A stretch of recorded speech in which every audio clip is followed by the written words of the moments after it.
Armenpress լրատվական գործակալության մամուլի կենտրոնում այսօր հյուրընկալել ենք Երևանի պետական համալսարանի հայագիտական հետազոտությունների ինստիտուտի հայ-քրդական առնչությունների բաժնի վարիչ ԵՊՀ միջազգային հարաբերությունների և դիվանագիտության ամբիոնի վարիչ քրդագետ Վահրամ Պետրոսյանին և նույն բաժնի գիտաշխատող արաբագետ Սարգիս Գրիգորյանին։ Բարև ձեզ պարոնայք, շնորհակալություն, որ ընդունել եք մեր հրավերը։ Այսօրվա մեր թեման է Հայաստանը և տարածաշրջանային գործընթացները։ Պարոն Պետրոսյան, առաջին հարցը թերևս ձեզ։ Վերջին շրջանում, ինչպես գիտենք, Ադրբեջանի կողմից ակտիվացել է հակահայկական քարոզչությունը, որին միացել է նաև Թուրքիան։ Մի կողմից Հայաստանի հասցեին մեղադրանքները հնչում այն մասին, որ տապալել են բանակցային գործընթացը, մյուս կողմից թե իբր համագործակցելով քրդերի հետ վարձկաններ են բերում տարածաշրջան։ Ըստ ձեզ ինչով է պայմանավորված այս փուլում նման ակտիվություն եւ ինչ խնդիր են փորձում լուծել։ Խնդրեմ։ Շնորհակալություն, ըստ էության մենք գործ ունենք, մեր մոտեցումը պետք է լինի հետևյալը, որ իրենց քարոզչությունը, իրենց այդ աշխատանքը երբեք չի դադարում։ Հետևաբար մենք պատերազմի մեջ ենք եւ երբևիցե դադար որպես այդպիսին հիշյալ ինֆորմացիոն պատերազմի ընթացքում չի լինում, եթե պատերազմի մեջ ես։ Հետևաբար մենք պետք է միշտ զգոն լինենք։ Ինչ վերաբերում է մոտեցումներին, իհարկե որոշակի ակտիվացմանը, ապա այն թելադրված է գաղտնիք չէ, որ պարտություններով, ռազմական թատերաբեմում կրած պարտությունները, նաև դիվանագիտական ճակատում ունեցած էական պարտությունները հանգեցրել են նրան, որ ինֆորմացիոն պատերազմը ակտիվացվել է, ընդ որում սա Թուրքիա-Ադրբեջան տանդեմի շրջանակներում է։ Եթե մենք նայենք, ես մոտենամ խնդրին միջազգայնագետի տեսանկյունից, կոնկրետ կարևոր են աղբյուրների եւ զանազանումը, որակումը, տարբերակումը, եւ վերիֆիկացիան, կոնկրետ, եւ նաեւ որոշակի իմաստավորումը այս երեք փուլերով է։ Եվ եթե մենք նայում ենք աղբյուրները, ապա հաճախ մենք կարող ենք տեսնել, որ բազմաթիվ փաստեր ծնվում են Թուրքիայում, տարածվում են Ադրբեջանում կամ հակառակը, ադրբեջանական, այսինքն բաշխվում է պարզապես նույն ինֆորմացիան։ Եվ նաև եթե մենք հաշվի առնենք վերջին շրջանում, օրինակի համար, գաղտնիք չէ, որ նախկինում խոսվում էր, որ իբր Լեռնային Ղարաբաղում, կոնկրետ Արցախի հանրապետությունում կան PKK-ի զինյալներ։ Դա հերքվեց եւ բազմիցս նույնիսկ որոշակի նշեմ, որ 90-ական թվականներին նույնիսկ որոշակի ստուգայցեր եղան եւ չհաստատվեց։ Այնուամենայնիվ հիշյալ աղբյուրը շարունակում է դեռ շրջանառվել։ Ավելին, նույնիսկ արևմտյան պրո-ադրբեջանական եւ պրո-թուրքական որոշակի գիտական շրջանակներ, էքսպերտային շրջանակներ շարունակում են դա շրջանառության մեջ պահել, ակտիվ պահել։ Երկրորդ իրողությունը արդեն իսկ YPG-ի հետ կապված, նաև կապված է մեր որոշակի մեր դիվանագետների ակտիվ գործունեության հետ, գաղտնիք չէ, որ Իրաքում բավականին ակտիվ եւ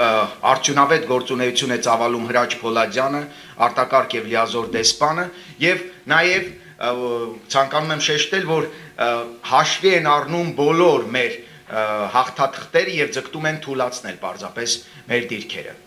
Շատ լավ։ Կարծիքներ կան, որ հող է նախապատրաստում Հայաստանի ուղղությամբ ռազմական գործողություններ սկսելու համար։ Ինչպես գիտենք, 3 տեղեկատվություն եղավ նաև, որ ադրբեջանական հատվածում կուտակումներ կան։ Որքանով եք դա հավանական համարում։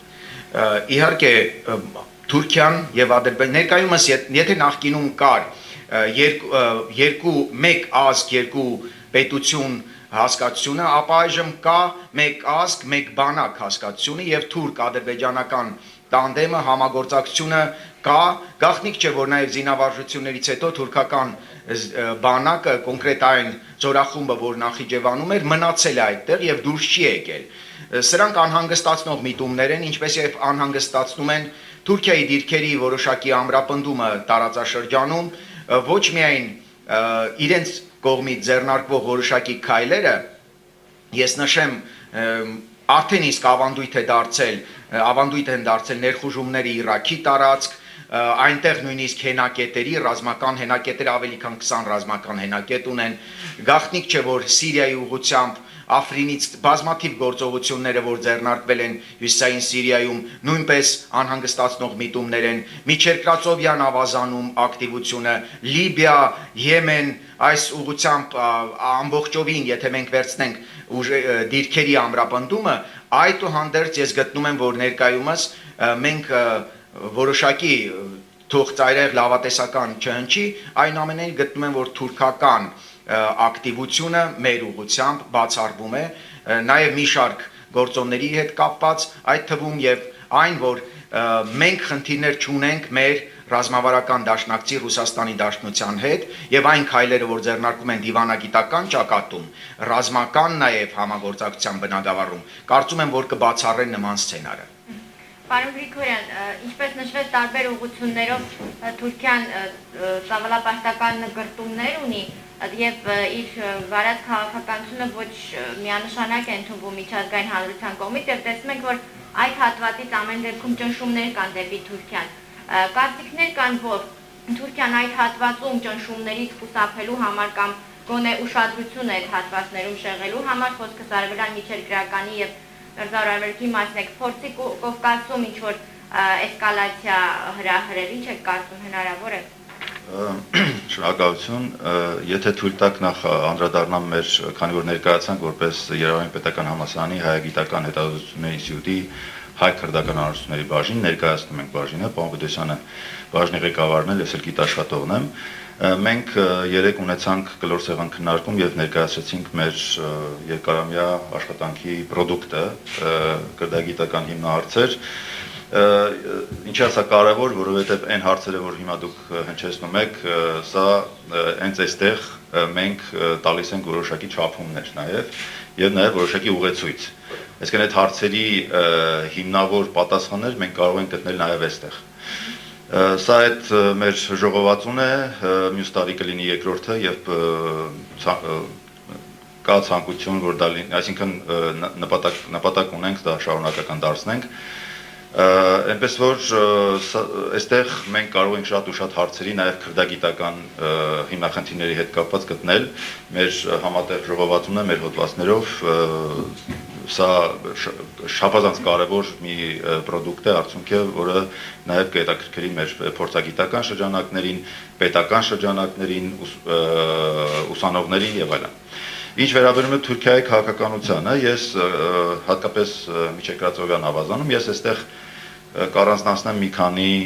իրողություններ։ Նախ սա միայն ըստ իս միայն էներգակիրների եւ էներգառուսիցների խնդիր չէ, որը ի սկզբանե կարծես այդպես էր, բացի դրանից սա եւս ոնց որ դուրս է գալիս նաեւ որոշակի տարածքներ ձեռք բերելու իրողության շրջանակներից։ Ես կարծում եմ հիմա հատկապես միջերկրածովյան ավազանում տեղի ունենում նոր աշխարհակարգի ձևավորման սաղմեր ենք մենք տեսնում, որտեղ իրենց մասնաբաժին ունեն տարածաշրջանային ուժային կենտրոններ եւ նաեւ գլոբալ ուժային կենտրոններ։ Սրա մաս է կազմում նաեւ ներկայիս Թուրքիան, որը իր հավակնոտ ծրագրերով փորձում է նաեւ իրենց նեոօսմանական գաղափարները կյանքի կոչել նաեւ այս հատվածում։ Իհարկե ներկայիս Թուրքիայի վարքագծում այդ անորոշության եւ այսպես հավակնոտ եւ այս կամ այն հատվածում ել ավելի լսեցնելու այս իրողությունը կա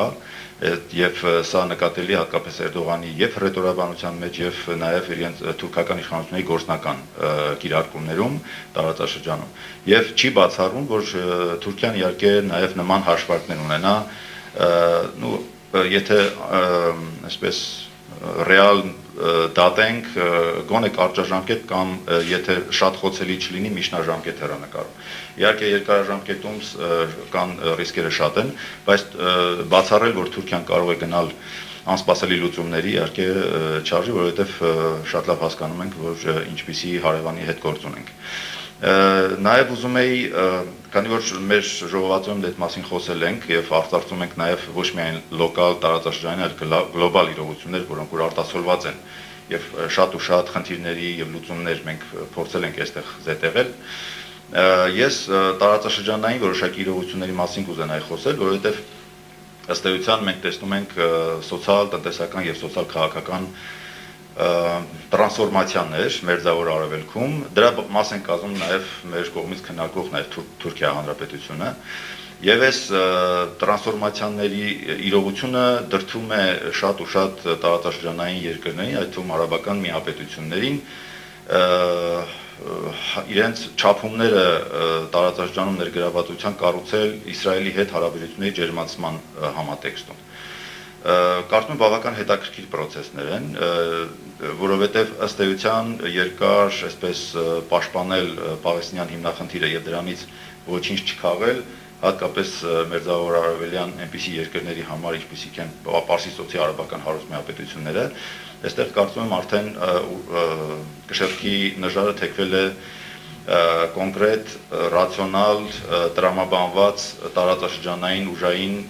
կենտրոններից մեկի, հատկապես Իսրայելի հետ հարաբերությունների ջերմացմանը, եւ ինչ է հետաքրքիր, որովհետեւ ըստ էության ես դա սպասում եի ավելի շատ ոչ թե միապետական համակարգ ունեցող երկրներից,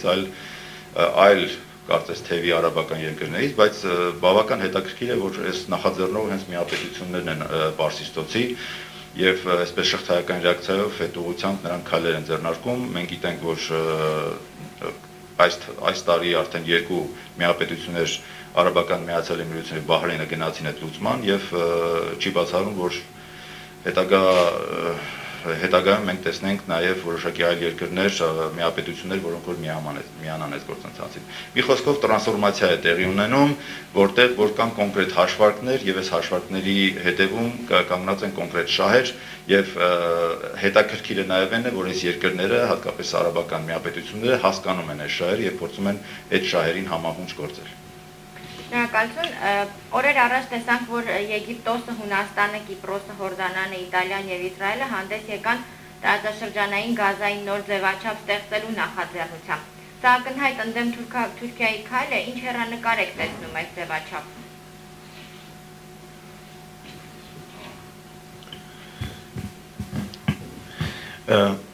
Գիտեք, նորօրյա զարգացումների կոնտեքստում կարելի է նշել, որ արդեն իսկ եւ Թուրքիայի հարևանները եւ տարածաշրջանային տարբեր պետություններ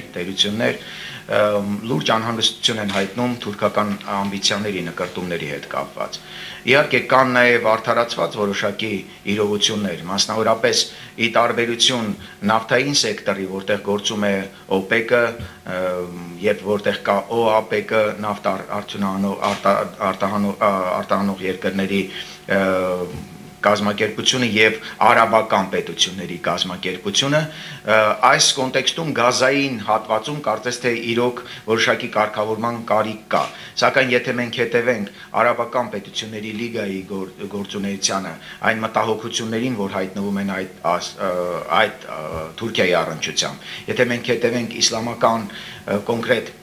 համագործակցության կազմակերպության շրջանակներում նույնպես որոշակի արդեն իսկ խմորումների Թուրքիայի հետ առնչվող խմորումներին, ապա կտեսնենք, որ տարածաշրջանում լուրջ անհանգստություն կա։ Նաև ինչպես նշեցինք, ինչպես գործընկերս նշեց, Մեջերկացովյան ավազանի իրողությունները հատկապես գտնվում են կիզակետում եւ այս համատեքստում անչափ կարեւոր է նաև, որ ինչպիսի դիրքորոշում է գրավում օրինակի համար Ֆրանսիան եւ ներկայումս Ֆրանսիան մտահոգության իրողություն է։ Իհարկե համաձայն եմ նաև Սարգիս Գրիգորյանի հետ այն տեսակետի հետ կապված, որ այն ինչ տեղի է ունենում պարզապես էներգակիրների խնդիր չէ։ Թուրքիան լիովին վերանայում է իր ռազմավարությունը եւ ռազմավարական տարաբնույթ փաստաթղթերը նույնպես կարծում եմ կվերանայվեն արդեն իսկ առաջիկայում, քանզի նախկին որոշակի իրողությունները, որ կա, ներկայիս ամբիցիաները ամենևին չեն համապատասխանում այն ռազմավարական փաստաթղթերին, որ Թուրքիան առաջ է մղում։ Տնտեսական իմաստով, սակայն նշեմ, որ այդուհանդերձ Թուրքիան ունի կախվածություն, սա իր խոցելի կողմն է, սկսած իր վաղեմի նպատակից լինել էներգակիրների հաբ, եւ սա իր խոցելի կողմն է, հետեւաբար շեշտվում է հենց այդ առաջին հերթին խոցելիությունը։ Ինչ վերաբերում է այլ իրողություններին, ապա ես կցանկանայի նաեւ հարակից կոնտեքստին անդրադառնալ, այնուամենայնիվ էներգակիրների դաշտում կա նաև Իրաքյան Քուրդիստանի խնդիրը, ներմուծումների որոշակի նավթի ներմուծումները արվում են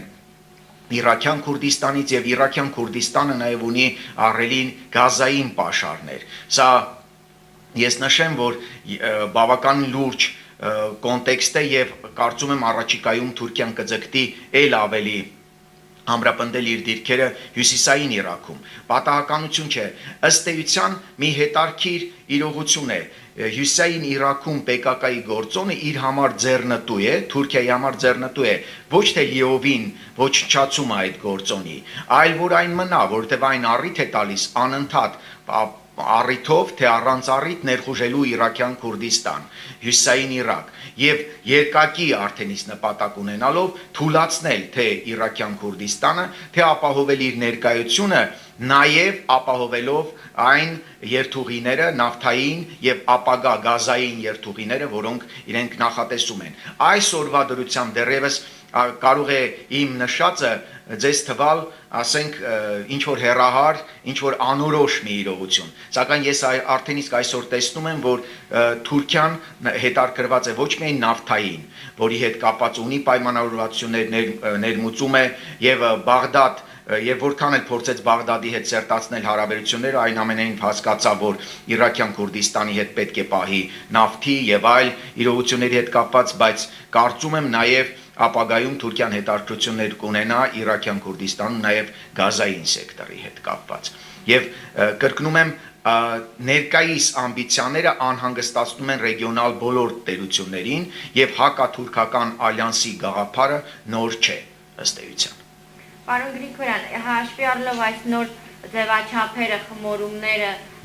որքանով դրանք կարող են զսպող գործիք լինել Թուրքիայի քաղաքականության հետ կապված։ Ես ասացի, որ արդեն փոխում են խաղի կանոնները եւ ձևավորում են նոր աշխարհակարգ, դա հատկապես նկատելի է Միջերկրածովյան ավազանում, ձևավորում են նոր խաղի կանոններ, նոր խաղի մասնակիցներով եւ իհարկե սա իր ազդեցությունը կարող է ունենալ թե վերադասավորումների, թե առանձին խաղացողների վարքագծի վրա, այդ թվում նաեւ Թուրքիայի։ Եվ պատահական չէ, որ Թուրքիան, եթե էսկալացիան նայենք հատկապես Հունաստանի հետ, երբ որ լարվածությունը որոշակի, այսպես աստիճանի հասավ մի այս վերջին ժամանակահատվածում, բայց կտրուկ նվազեց, երբ որ Թուրքիան փորձեց նաև ետ քաշել են հետազոտական նավերը, որոնք որ աշխատում էին այստեղ, եւ ըստ էության ուղերձներ հղելով, որ նրանք պատրաստ են երկխոսության, մինչդեռ հակադիր ճամբարում են, որ ավելի շատ այսպես ռազմաշունչ,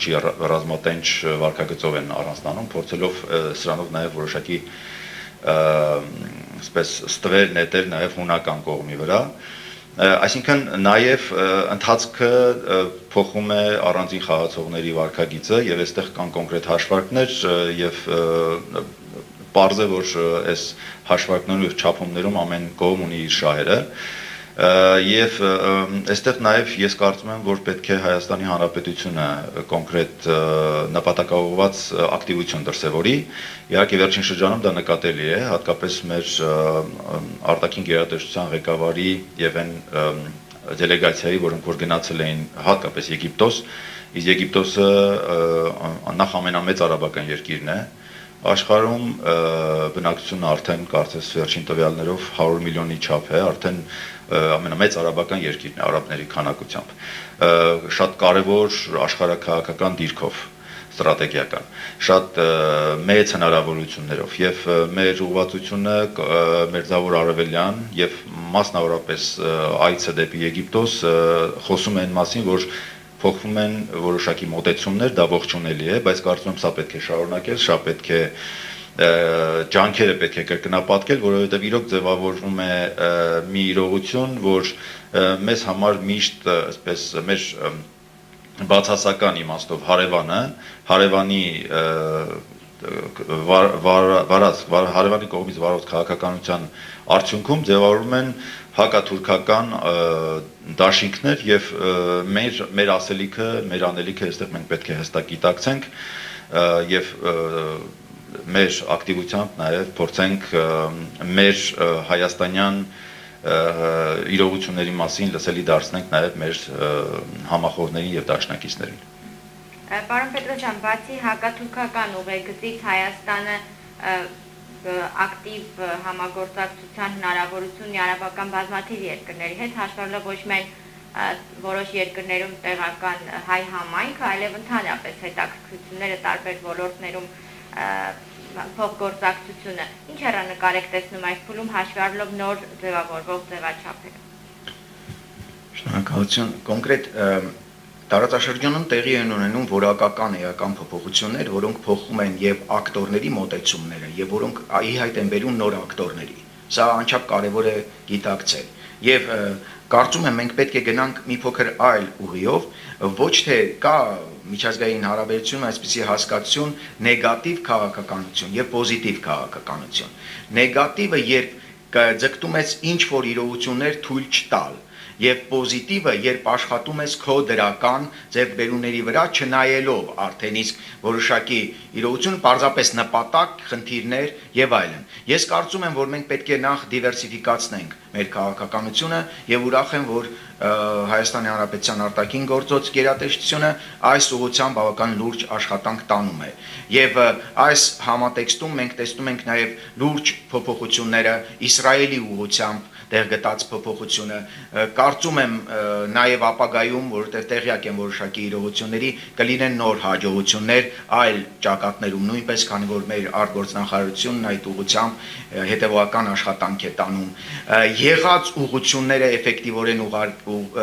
օգտագործելը այնինչ տեղ գտավ Եգիպտոսում մեր բանակցությունները աննախադեպ էին եւ հաջողությունները նույնպես աննախադեպ։ Այնուհետև այս դաշտում աշխատելուց բացի նաև լուրջ աշխատանքը մեր ունեցած եւ կոնկրետ մեր ռազմավարական դաշնակցի, մեր ռազմավարական գործընկերների հետ։ Այս իրողությունը ես նշեցի, որ Ռուսաստանի Դաշնության հետ մեր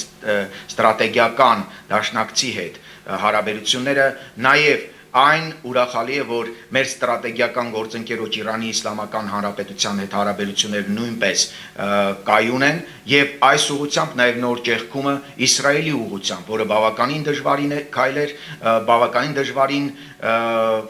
գործընթաց էր, բայց հաջողությամբ ընթացավ։ Եվ ի վերջո նաև կուզենայի շեշտել նաև ոչ որոշակի նոր իրողությունը,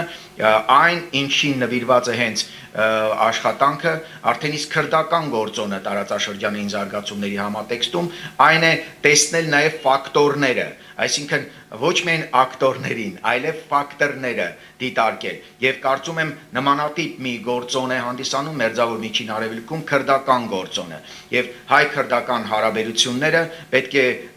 գտնում են կիզակետում, կոնկրետ մեր ուշադրության կիզակետում, եւ կարծում եմ այս ուղղությամբ նույնպես աշխատանքը պետք է տանել։ Իհարկե մեր հարաբերությունները, օրինակ Իրաքյան Քուրդիստանի հետ, տեղ են գտնում ՀՀ-Իրաք հարաբերությունների համատեքստում։ Սակայն այս ուղղությամբ համատեղելիությունը ապահովել է, ինչը հաջողվել է, ես կուզենայի շեշտել կրկին Հրաչ Փոլադյանի գործունեությունը, որը բերեց նրան, որ ի վերջո մենք ունենանք հոկտեմբերին Էրբիլում գլխավոր հյուպատոսություն, որը ել ավելի կակտիվացնի մեր հարաբերությունները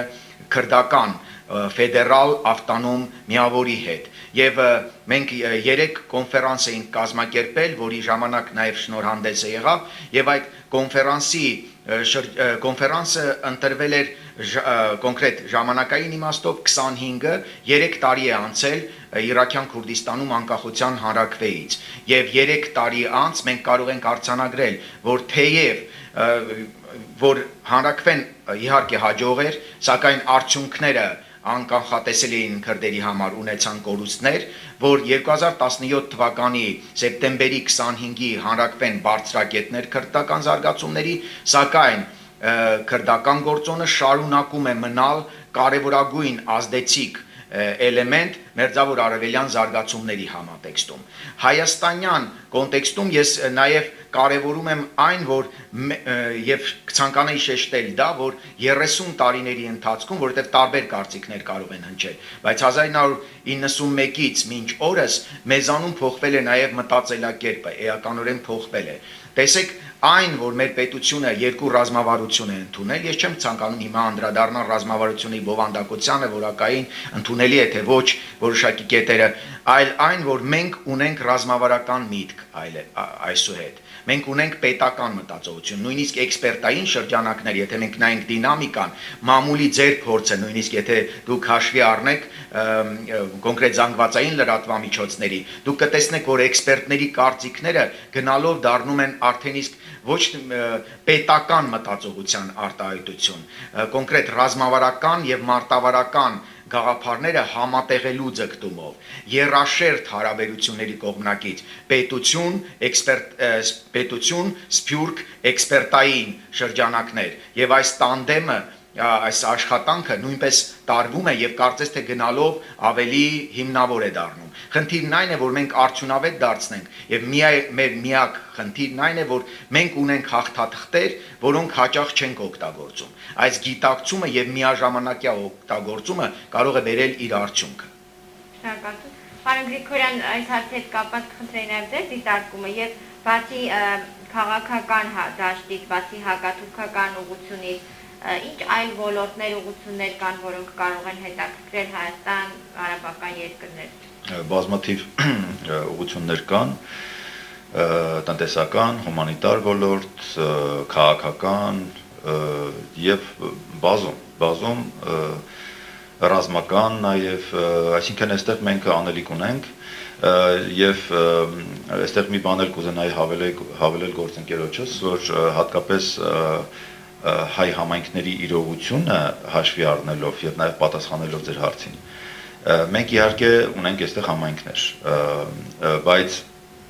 միևնույն ժամանակ միայն ներկայությունը, այսպես ասեմ, չի ֆիքսել, որ հայեր կան տարածաշրջանում։ Մենք, որպես էթնոդավանական փոքրամասնություն, աչքի ենք ընկել մեր դրական չեզոքությամբ միշտ։ Գիտենք, որ տարածաշրջանը անկայուն է, եւ այստեղ բազում խնդիրներ ու հակամարտություններ կան, բայց հայերը եղել են դրա կայունության կողմնակիցները միշտ է այդպես եղել եւ այդ իմիջը, որ մենք միշտ եղել ենք կառուցողական, մենք միշտ եղել ենք պետությունների կողքին եւ միշտ եղել ենք այդ հակամարտությունները շուտապույտ դադարեցնելու եւ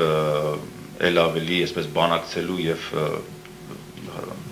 հարաբերվելու օգտին, այսինքն այս առումով մենք ունենք բավական լուրջ պոտենցիալ, տարածաշրջանում մեզ ճանաչում են, տարածաշրջանում մենք բավական ընկալելի ենք, որպես էթնոդավանական իրենց համար շատ հարազատ փոքրամասնություն, հետեւաբար մենք ոչ միայն